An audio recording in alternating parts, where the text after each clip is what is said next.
Jacob Wren was not a man who asked for much. He lived on the edges of human space, far from the bright cities of Earth or the busy trade routes where fleets passed every day. His home was a small salvage station, an old metal box clinging to a quiet orbit around a dying gas giant. Most days he spent cutting apart abandoned freighters, pulling out anything that could be sold, and stacking the rest into rusting piles. It was lonely work, but it kept him alive. Recently, though, Jacob had grown tired. His back ached from lifting heavy parts, and his hands were covered with cuts that refused to heal. He had saved enough credits from his salvage work to buy something. That might make his life easier.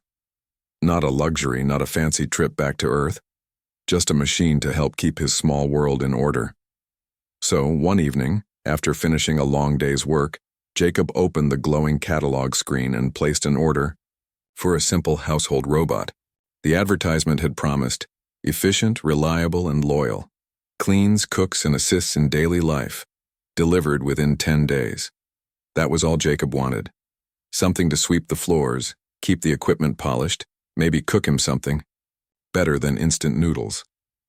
He smiled as he confirmed the order. Finally, he muttered, something to make this place feel less like a junkyard. The delivery 10 days later, the delivery shuttle arrived. Jacob waited at the docking bay, rubbing his tired hands together. The small gray capsule slid out from the shuttle's cargo hold with a hiss and landed on the floor with a dull thud. The pilot gave Jacob a quick nod before pulling away, leaving the capsule behind. Jacob bent down to inspect it. The capsule was sleek, more polished than he expected, with faint lines of blue light running along its surface. Looks fancy for a cleaning bot, he muttered. With a grunt, he pulled the release lever. The capsule hissed, releasing a puff of cool air. Slowly, the top unfolded like petals of a strange flower. Jacob leaned forward, expecting to see a bundle of wires, steel limbs, and cold sensors. Instead, he froze. Inside the capsule sat a small figure. A girl? No, not quite human, though she looked almost like one. She had delicate features, silver hair that shimmered faintly under the docking lights, and eyes that glowed softly like stars seen through mist. Tiny patterns of circuitry traced along her temples and arms, glowing faint blue as she stirred awake. Jacob stepped back in shock. What in the void? The girl blinked at him. For a long moment there was silence, broken only by the faint hum of the station's engines. Then she spoke, her voice small and hesitant, as if unused to speech. Hello. Confusion. Jacob rubbed his eyes. Maybe he was more tired than he thought. He had ordered a robot, not a child. Kid? Jacob said carefully. You're not supposed to be here. The girl tilted her head, eyes glowing softly. Not supposed. Yes, this is a mistake. You're not the model I ordered. Jacob tapped the side of the capsule. You're not a machine. She blinked again. Then slowly, she raised her small hand and pressed it against her chest. Not machine? I don't know. I am Lyra. The name echoed strangely in the air like a note of music that lingered longer than it should. Jacob frowned. Lyra. That didn't sound like the name of a product. He reached inside the capsule, carefully helping the girl out. She was light, almost weightless, as though gravity didn't quite pull on her the same way it did on him. Her bare feet touched the cold metal floor. She looked around, eyes wide, as if seeing the station for the first time. Where is this? She whispered. My salvage station, Jacob muttered, still staring at her. This doesn't make sense. You were supposed to be a robot. Lyra looked down at her hands. She flexed her fingers slowly, the faint circuitry glowing brighter for a moment before fading again. Robot, she whispered. No, I don't think so. Jacob sighed and rubbed his forehead. He had two choices: call the company and report the mistake, or figure out what in the stars was going on. His practical side told him to report it immediately. The girl didn't belong here, and keeping her might cause trouble. But when he looked at her again, her uncertain eyes, her trembling hands, he felt something shift inside him. She wasn't just cargo. She was afraid. First days, Jacob decided not to call the company, not yet. Instead, he brought Lyra into his station. Life with her was strange at first. She barely spoke, using short words and gestures, but she was curious about everything. She followed Jacob around as he worked, watching closely as he cut apart old ship hulls or sorted through scrap. Sometimes she would point at objects and ask simple questions. What? Or why? One day, Jacob dropped a small piece of machinery. It was broken, something he had planned to toss aside. Lyra picked it up, holding it carefully. Her fingertips glowed faintly, and within moments the wires reconnected themselves. The broken piece hummed back to life. Jacob stared. You fixed it? Lyra nodded shyly. It wanted to work again. Jacob couldn't believe it. He had spent years struggling to repair equipment, but this child did it as easily as breathing. It was then he realized she wasn't just some lost kid. She was something else entirely. A bond forms days turned into weeks. Jacob found himself talking to her more, even if she answered with only a few words. He told her about the ships he had salvaged, about the busy colonies he had once visited, about the strange freedom and loneliness of living on the edge of space. Lyra listened quietly, eyes wide, as if his words were treasures. Sometimes she hummed softly, a tune Jacob didn't recognize. It reminded him of starlight, distant and endless. One night, while Jacob sat at his small table eating a bowl of reheated stew, Lyra sat across from him. She tilted her head and asked, "Why, alone?" Jacob froze. The question cut deeper than he expected. He shrugged. "I guess I just like it this way. No one to bother me. Just me and my work." Lyra looked at him for a long time, then whispered, "No, not alone."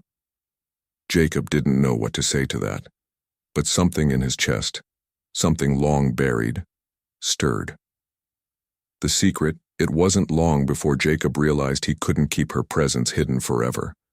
Traders came by sometimes, docking to exchange supplies. If they saw Lyra, there would be questions. Too many questions. One evening, as they sat by the viewport watching the stars drift by, Jacob spoke. "Lyra, if someone comes, you'll need to stay out of sight. Understand?" She looked at him, eyes sad. "Hide?" "Yes. Just until I figure out what's going on. People might not understand what you are."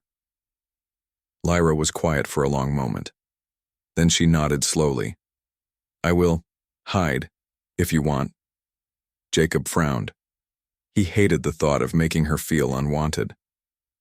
But the truth was she was a mystery, and mysteries attracted danger. The night of dreams. That night, Jacob was woken by a strange sound, a soft humming, like music carried on the wind. He followed it to the small sleeping room where Lyra rested. She was floating above the bed, eyes closed, glowing faintly. Symbols of light swirled around her, patterns that Jacob had never seen before. Her lips moved as she whispered words in a language he didn't understand. Jacob Wren had never been good with children. Truth be told, he had never really been around them. His life had always been filled with the sound of grinding tools, clanging metal, and the lonely hum of old engines. Yet somehow, within just a few weeks, his quiet salvage station had begun to change. The change was not loud or sudden. It was in small details. The sound of soft humming echoing through the hallways, the sight of broken machines working again, without him touching them, and the way the girl, Lyra, wandered the station as if she were waking up from a long dream. Jacob had not planned for any of this. He had ordered a cleaning robot. Instead, he had a child who might not even be human. Curiosity, Lyra was full of questions. She would follow Jacob around the salvage bay, her silver hair shining in the dusty light. Whenever Jacob cut apart an old freighter hull, she leaned close to watch. "Why, broken?" she asked one day, pointing at the twisted steel beam. Jacob shrugged, holding up his torch. "Time breaks everything out here. Metal rusts, wires rot, fuel leaks. My job is to pull the pieces apart and see what can still be used." Lyra tilted her head, as though trying to understand not just his words, but the world itself. "And then? Then I sell it. That's how I eat, kid." She nodded slowly, though Jacob could tell she was not satisfied. She touched the beam with her small hand. For a moment, faint lines of light spread across its surface. The beam stopped groaning. The sharp edges seemed smoother, almost healed. Jacob stared. "What did you just do?" Lyra looked up, innocent. "It wanted to be whole. I only listened." Jacob dropped his tool, shaking his head. "You're not a robot, that's for sure." She smiled faintly at that. Whispered songs at night Jacob often heard her humming. The tune was soft, carried gently through the metal walls of the station. It was unlike any human song he knew. The notes seemed to rise and fall like waves of light, more felt than heard. One evening Jacob asked, "Where did you learn that song?" Lyra blinked.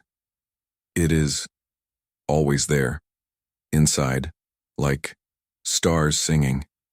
Jacob frowned. "Stars don't sing." "Lyra." She tilted her head, smiling just slightly.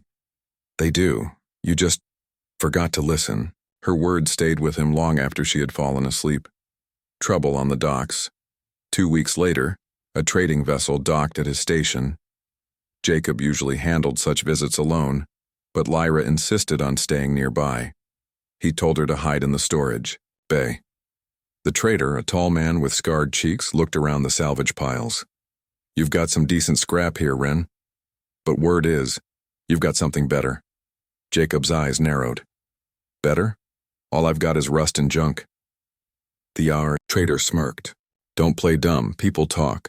Someone saw strange lights in your salvage bay. Said you've got a living prototype, some kind of girl machine." Jacob's heart raced, but he kept his voice steady. "You know rumors. My station hums and creaks, that's all." The trader leaned closer. "If it's true, I'll pay you more credits than you've seen in years. Enough to buy a real life back on Earth. All you need to do is hand her over." Jacob clenched his fists. "There's nothing to hand over." The man studied him for a long moment, then chuckled darkly. "Fine, but if you're hiding something, someone else will find out, and they won't ask nicely." When the trader finally left, Jacob went straight to the storage bay. Lyra was crouched behind a crate, her glowing eyes wide. "You heard?" he asked softly. She nodded. "They want me." Jacob knelt down, placing a hand on her shoulder. "Listen, kid, I don't know what you are or why you ended up here, but you're not cargo, you're not for sale, understand?" Her lips trembled. "You keep me?" Jacob looked at her, and for the first time in years, he felt the weight of responsibility heavy on his chest. But he also felt something else, something he thought he had lost long ago. "Yes," he said firmly, "I'll keep you safe." Dreams and memories that night, Lyra dreamed again.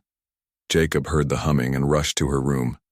She was glowing faintly, floating above her bed, whispering words in that unknown language. But this time, Jacob noticed something new. The light around her shaped itself into images.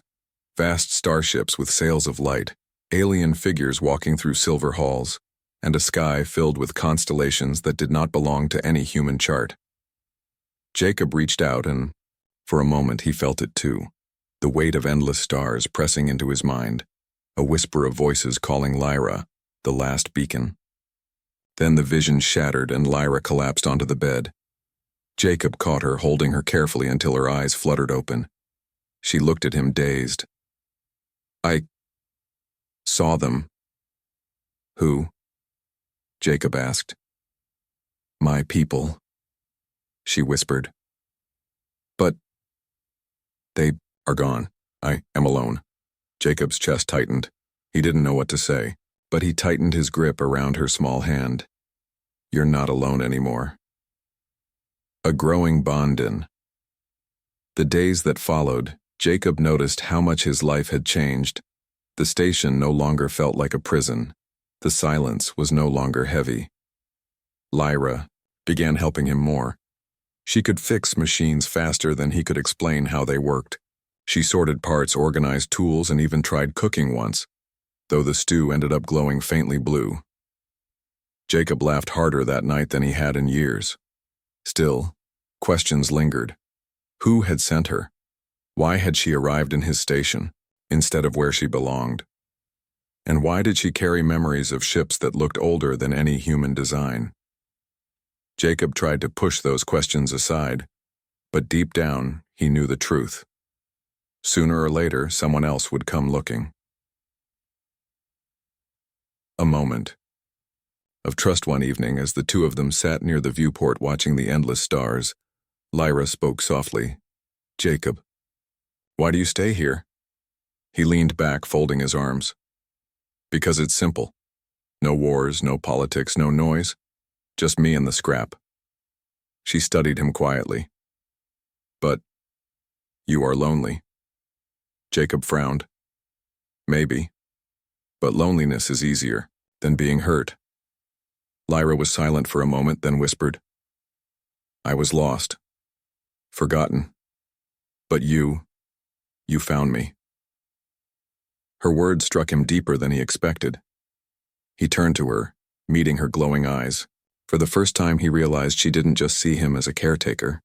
She saw him as something more, her anchor in a galaxy that had abandoned her. Jacob swallowed hard. Yeah, I guess we found each other. The warning a week later, Jacob received a coded message on his old terminal. It was short, but it chilled him. Unknown construct detected in your sector. If located, report immediately.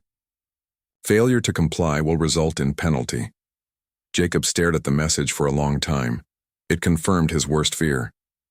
Someone was hunting Lyra. He shut off the terminal before Lyra could see, but she already knew something was wrong. She tugged gently at his sleeve. Danger? She asked quietly. Jacob nodded. Maybe, but don't worry, kid. Whatever comes, I'll protect you. Lyra leaned against him, whispering softly. Where you go, I go. Jacob looked down at her, his chest tightening again. He had never wanted family, never believed he deserved one. Yet here she was, a child the stars had forgotten who had chosen him, and for the first time in years, Jacob Wren swore he would fight for something more than just survival. The warning message did not leave Jacob Wren's mind.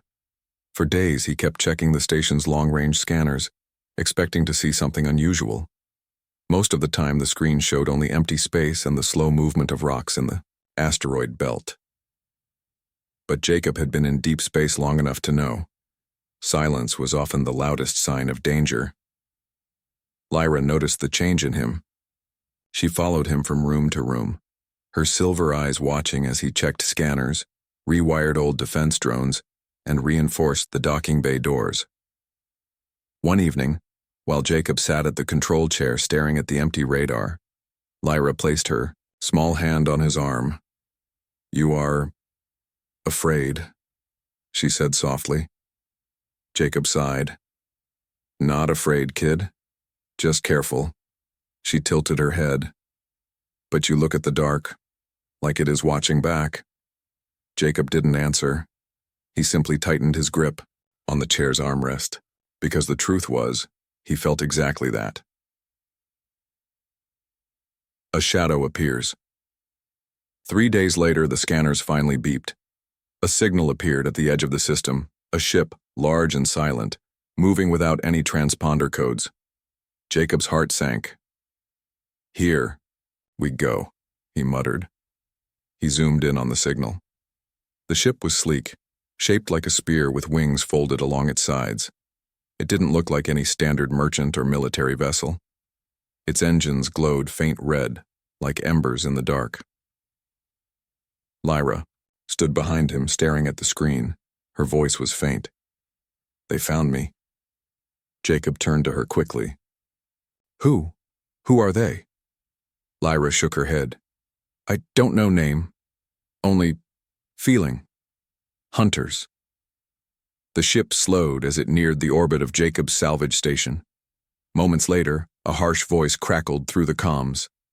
Station operator Wren, you are ordered to release the construct in your possession. Surrender peacefully and no harm will come to you. Jacob shut off the channel. He turned to Lyra. They're here for you, just like I feared. Lyra's eyes glowed brighter, filled with fear. You will give me. Jacob knelt down, in front of her, gripping her shoulders firmly. No, Lyra. I told you before. You're not cargo. You're not theirs. You're with me. The first escaped Jacob rushed to the hangar. His personal ship, the Iron Sparrow, was old but tough. Built from salvaged parts over years. It wasn't fast, but it could survive punishment. Get inside, he told Lyra. She obeyed quickly, her small frame slipping into the co-pilot's seat. The enemy ship fired a warning shot, an energy beam that crackled past the station, making its metal walls groan. They're serious, Jacob muttered, powering up the Iron Sparrow. The engines roared to life, shaking the hangar. Hold on tight. The docking clamps released and the Iron Sparrow shot out into the dark. Almost instantly, the hunter ship gave chase. Jacob pushed the thrusters, weaving between floating chunks of rock. The asteroid belt was dangerous, but it was also the only place he might lose them. Bolts of red energy shot past, striking asteroids and breaking them into shards. Jacob gritted his teeth. Come on, you old bird, don't fail me now. Lyra closed her eyes, clutching the armrest. Her glow grew stronger, filling the cockpit with faint blue light. Suddenly, the ship jerked upward, faster than Jacob thought possible. The enemy shot missed by meters. Jacob blinked. Did you just... Lyra's voice was soft. I helped. I can bend the pull. Jacob didn't understand, but he didn't care. Then keep doing it.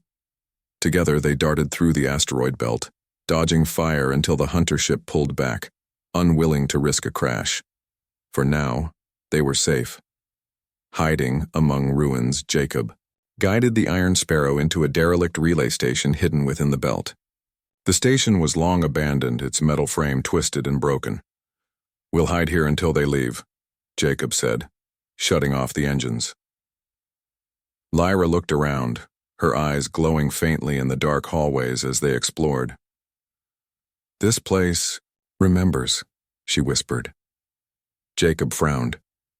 Remembers what? Lyra touched a wall. For a moment, symbols of light flickered across its surface, like echoes of a language long forgotten. Jacob had no idea what it meant, but Lyra seemed to understand.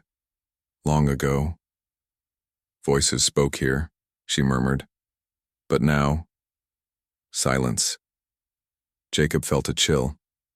Wherever Lyra came from, her connection to old technology was unlike anything he had ever seen. A close call hours later, Jacob peeked at the scanners. The hunter ship was still in the area, searching. Its red glow passed by slowly, scanning asteroids and ruins. They're not giving up, Jacob muttered. Lyra sat beside him quietly, hugging her knees. They will not stop. I feel it. Jacob rubbed his temples. He had faced pirates, broken ships, and starvation before, but this was different. These weren't just enemies. They were after her specifically. He looked at Lyra. Why you? Why are they so desperate to find you? Lyra shook her head sadly. I do not know. Only dreams, a place of light, people who called me Beacon, and then darkness.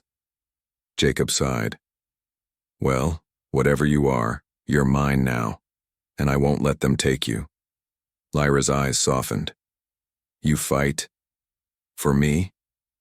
Yeah, kid. For you. The trap the next day. Jacob decided they couldn't stay hidden forever. They needed fuel, supplies, and answers. He planned a risky escape. Use the relay station's broken transmitters to overload and create a signal burst, blinding the hunter ship long enough to flee.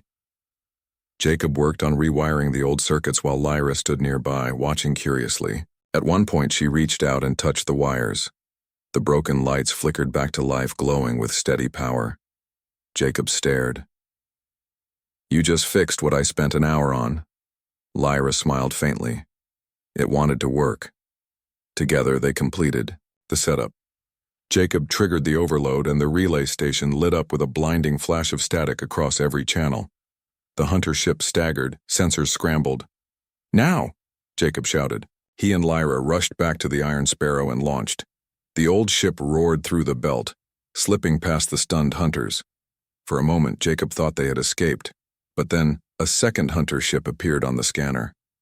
"Of course. There's more," Jacob growled. The two enemy ships closed in fast.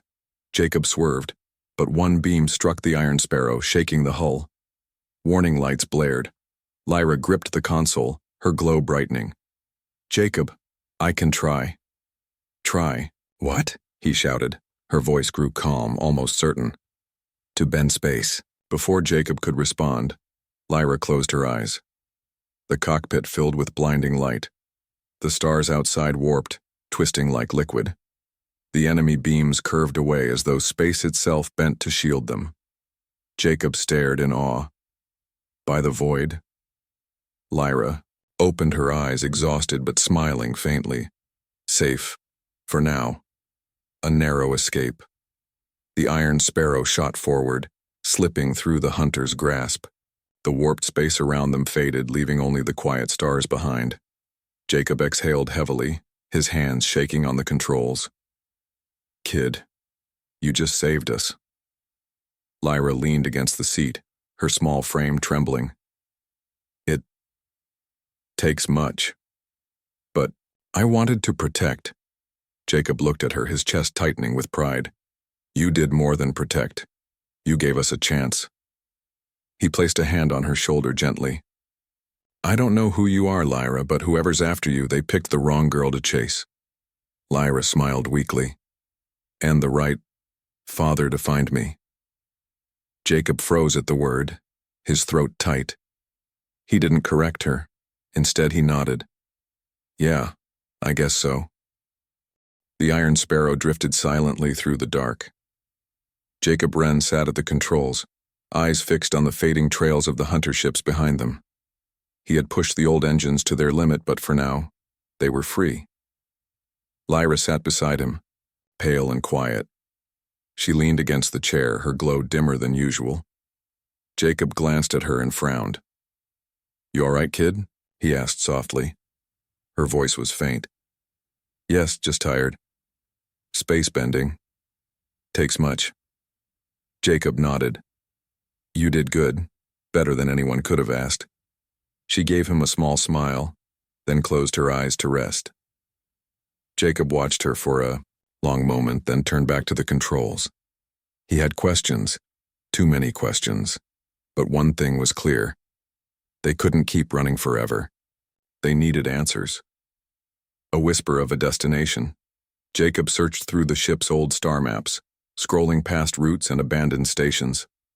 Then, almost by accident, he found a note he had saved years ago, a rumor from a fellow salvager. It mentioned an archive station hidden on the edge of forgotten space, a place where relics of pre-human civilizations were stored. Jacob rubbed his chin. "If anyone's got answers about what you are, kid, it'll be there." When Lyra woke, he told her about it. Her silver eyes lit up faintly. "Yes," she whispered. "That place calls to me." Jacob raised a brow. "You've heard of it?" She shook her head. "No, but I feel it." That was enough for him. Jacob set the course. The journey. It took them 4 days to reach the coordinates. 4 days of silence broken only by the hum of the engines and Lyra's quiet presence. Jacob found himself talking more than he ever had in years. He told her stories of his youth, how he once dreamed of being a fleet pilot, how he ended up scavenging instead, how he had lost friends along the way. Lyra listened with wide eyes, sometimes tilting her head, sometimes smiling softly. She rarely spoke, but when she did, her words stayed with him. One night, as they floated past a nebula glowing faint blue, Lyra whispered, "You think you are small, but you are not. You are Anchor." Jacob chuckled. Anchor, huh? Not exactly what a man wants to be called. She shook her head firmly. Anchor keeps lost ship from drifting away. You keep me. Jacob swallowed hard, unable to answer. Instead, he turned back to the stars. But her words warmed him in a way nothing else had in years. Arrival at the archive. Finally, the Iron Sparrow reached its destination. The archive station floated in the void, massive and silent. It was shaped like a great ring, its surface covered in layers of dust and frozen debris. Lights flickered faintly along its edges, as if it were waiting for someone to return. Jacob whistled. Looks like a ghost. Lyra's eyes glowed brighter. It is not dead. It remembers. Jacob docked the Iron Sparrow at a broken port. As the airlocks hissed open, a chill wind swept through, carrying the scent of old metal and silence. They stepped inside together. The halls of memory, the corridors of the archive were vast, lined with panels that glowed faintly as Lyra walked past. She touched the walls and symbols of light appeared beneath her fingertips, shapes Jacob couldn't understand. This place knows me, she whispered. Jacob followed close, his hand never far from his old pistol. He didn't trust abandoned stations. Too many hid dangers. But this one felt different. Not hostile, just waiting. They reached a great chamber at the center. Holograms flickered to life as Lyra stepped forward. Figures appeared, tall, slender beings with glowing skin and eyes like stars. Their voices echoed in the chamber, speaking in a language Jacob didn't know. But Lyra understood. They say, "I am last," she translated softly. Last child of their line. They joined with humans long ago to save something of themselves. I am their hope. Jacob's chest tightened. So you're not a machine at all? Lyra shook her head. Not machine. Not only human, both. I am bridge. The holograms shifted, showing images of great fleets falling to darkness, stars consumed by war and children hidden away in pods of light. Jacob stared. And one of those pods ended up on my station? Lyra turned to him, her expression sad. I was not meant to be alone, but I am. Jacob placed a hand on her shoulder firmly. You're not alone anymore. Not while I'm here. The name of Beacon. As they explored deeper, Lyra learned more. The holograms repeated a title whenever they showed her. Beacon. What does that mean? Jacob asked. Lyra touched her chest. Beacon is light in dark, a guide. She looked at him with wide eyes. They wanted me to guide, to keep hope. Jacob frowned. That's a heavy load for someone so small. Lyra's lips trembled. But with you I can. Jacob looked at her for a long moment. Then he nodded. Then we'll carry it together. The hunters arrive. Their peace did not last. Alarms flickered faintly along the archive walls. Jacob rushed to the nearest console. The scanners showed 2 hunter ships approaching fast. They tracked us, he muttered. Lyra's eyes widened. They know this place. Jacob grabbed her hand. Then we need to move. But the archive itself seemed to respond. The walls glowed, doors sealing, systems powering up for the first time in centuries. It was as if the station wanted to protect her. Lyra pressed her hands against a panel. It remembers me. It will help. Jacob drew his pistol. Good. Because we've got company. A father's promise as footsteps echoed through the halls, heavy boots of boarding soldiers. Jacob crouched beside Lyra. Listen to me, kid, he whispered. No matter what happens, I'm not letting them take you. You're mine now, understand? Lyra's silver eyes filled with tears, but she nodded firmly. Where you go, I go. Jacob smiled faintly, heart pounding. That's my girl. The doors burst open. Armed figures poured in, their weapons glowing red. But this time Jacob was ready. Not just with his pistol, but with something stronger. The will to protect his daughter. The hunters had come. Jacob Wren crouched beside Lyra in the center chamber of the archive station, the walls glowing faintly as the ancient systems hummed to life. Every footstep of the intruders echoed like thunder through the empty halls. Stay close, Jacob whispered. No matter what happens, don't leave my side. Lyra's small hand slid into his. I won't. Jacob nodded. He had spent years running from danger, from debt, from loneliness. But he would not run this time, not with her. The first clash. The doors burst open, red light spilling into the chamber as the hunters poured in. Their weapons glimmered, charging, with energy ready to strike. Jacob raised his pistol, firing at the nearest attacker. The shots rang loud, echoing through the empty station. Sparks flew as they hit the metal walls and the hunters advanced, steady and relentless. Lyra gripped his arm, eyes glowing. Jacob, I can help.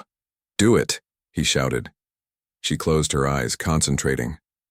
A faint light shimmered around, her fingers spreading like water across the floor. The beams from the hunters bent, diverted as if the very space around them shifted. One by one, their weapons misfired, shorting out in small sparks. Jacob's jaw dropped. Kid? You're amazing. Lyra gave a small smile despite the fear in her eyes. I protect. Together they pushed forward.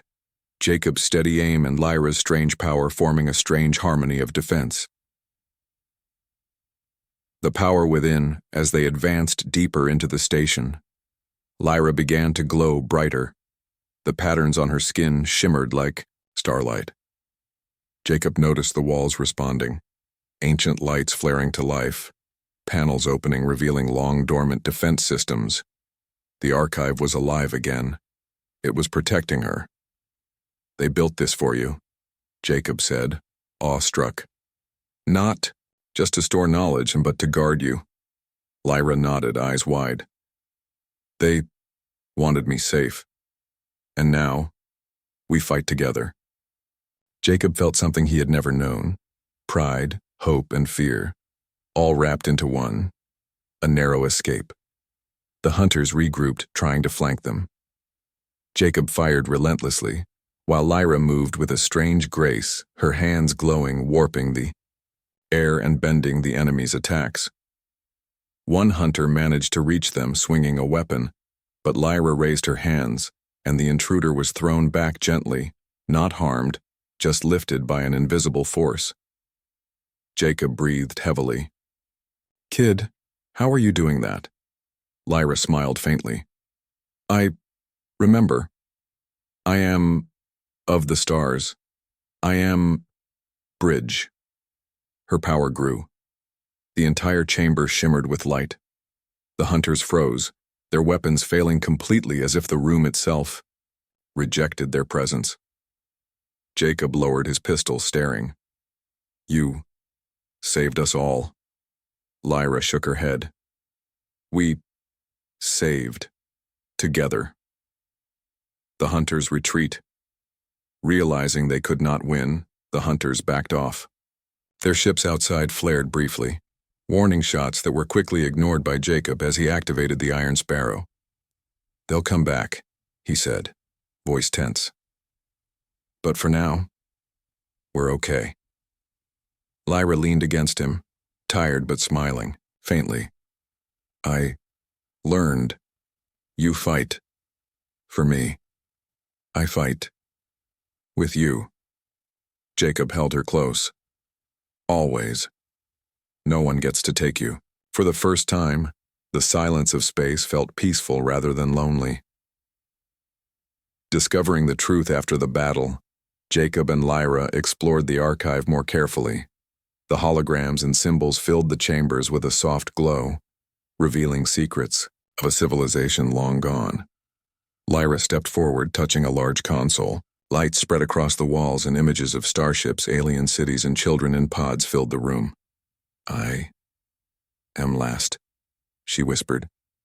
"The others, gone. I am beacon, to guide, hope." Jacob knelt beside her, voice quiet. "Then, you're not just a survivor, you're a symbol. Something the galaxy needs." Lyra looked at him, silver eyes bright. "And you are my anchor. Without you, I could not stand." Jacob smiled, a weight lifting from his chest. "Then we stand together. Always. A new beginning." The hunters were defeated for now, but Jacob knew they might return. Yet something had changed. Lyra was no longer helpless. She had grown into her own strength. And he had grown into his role, not just as a protector, but as a father. He looked out at the stars through the archive viewport. "You're from the stars, kid, but now this is your home, our home." Lyra leaned against him. "And I will protect it. With you." Jacob placed a hand on her small shoulder. "We'll do it together. No one will take us apart." The promise as they prepared to leave the archive and return to their station. Lyra touched his hand. "Father, thank you for finding me." Jacob swallowed hard. "I didn't find you. The stars did. But I promise, I'll never let anyone hurt you again." Lyra's eyes glimmered with tears. "Then, we go together. Wherever stars lead." Jacob nodded. "Wherever we go together." The Iron Sparrow lifted off from the ancient station. The hunters were gone for now, drifting in the void. But Jacob didn't fear them anymore, because he had Lyra, and Lyra had him. Among the stars, the ship glided through the endless black dotted with distant stars. Jacob looked at Lyra in the co-pilot seat, glowing softly. She was no robot, no mere machine. She was a daughter of the stars, a bridge between worlds, a beacon of hope. Jacob smiled, feeling something he had not felt in years: hope, pride, and love. He thought back to the day the capsule arrived. He had expected a machine to make his life easier. Instead, he had received a daughter the stars had forgotten, and now together they would face whatever the galaxy had to throw at them. Whatever danger came next, Jacob knew one thing: they were unstoppable together. Ending note. The galaxy stretched before them, vast and full of mysteries. But Jacob Wren and Lyra, the girl who had come from the stars, were no longer just a salvage worker and a mysterious child. They were family,